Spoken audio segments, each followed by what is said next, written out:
Well, after a peaceful night at Doris's mansion, we woke up to a fairly nice, a pleasant little town. There were some hot springs around here. Well, you can see all the waterways. You can hear all the water running around this town. But yeah, we went up to the hot springs and had a nice little spa thing. But yeah, we're getting all a bit psyched up and a bit excited for this Machu Picchu trail. Most people had recovered from Cuzco and everyone was pretty ready for it. Well, so we thought. This is a preparation stage for our 4-day trek up into the Inca, on the Inca Trail. And that's our Sherpas. They're carrying all our food and tucker and stuff. And here's our crew getting ready, and of course there's always the last minute preparations of, if you haven't bought anything, you can buy something now. We're all gonna die. Die high. And we're all chilling on coca leaves and smoking cigarettes and doing bad things. Well, ever since I was a kid mucking around, bloody doing treks in the outback, Machu Picchu Trail was one of those boxes that I had to tick. And I was ticking it. I was pretty bloody happy.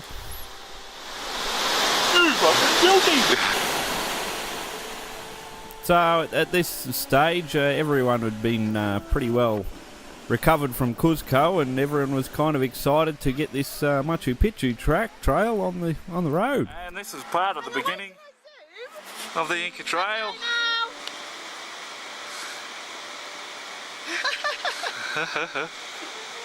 And everyone's going to need a spare set of lungs after this. There's a porter doing a bit of exercise. They run most of the way. I don't think he'll be running up that one, but he'll be doing his best to get up there quicker than everyone else. Well, that's a pretty nice little walk anyway. Not gonna make it.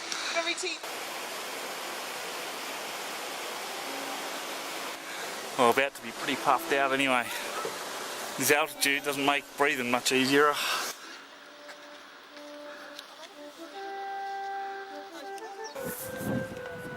Everyone's out with their cameras, obviously. So up the top you've got the administration and the religious section, and down on the terraces you've got where they grow all their crops and stuff. Pretty impressive sort of bit of scenery.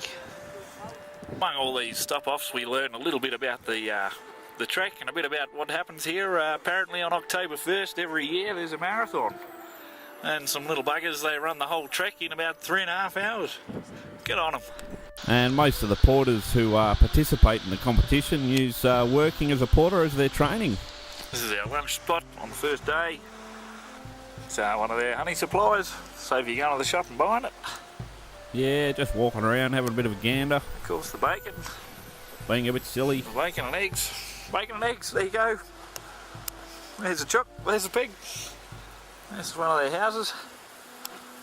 Bit of a country lifestyle. Well, here was getting water for our cups of tea. Well, after lunch we had a bit of a look at where we were going and what was going on. Lunch, and the campsite is here.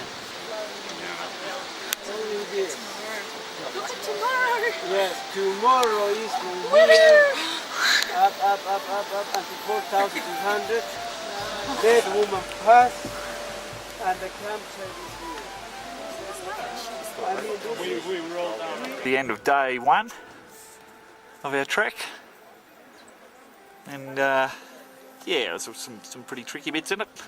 Got the old heartbeat going. This is our little tent site, and they've got some refreshers for us. It seems pretty cool. Oh, we might have a good night tonight. By the time you finish the track, you pretty well respect what these porters do, because the tents are up when you leave, and by the time you get to the next camp, they're all set up again and stuff's getting cooked. Nah. So after the first day, it was ready to head to the mess tent and grab some food. Hello. So at the end of the day, there were a couple of coldies, and everyone slept like a log, I suppose.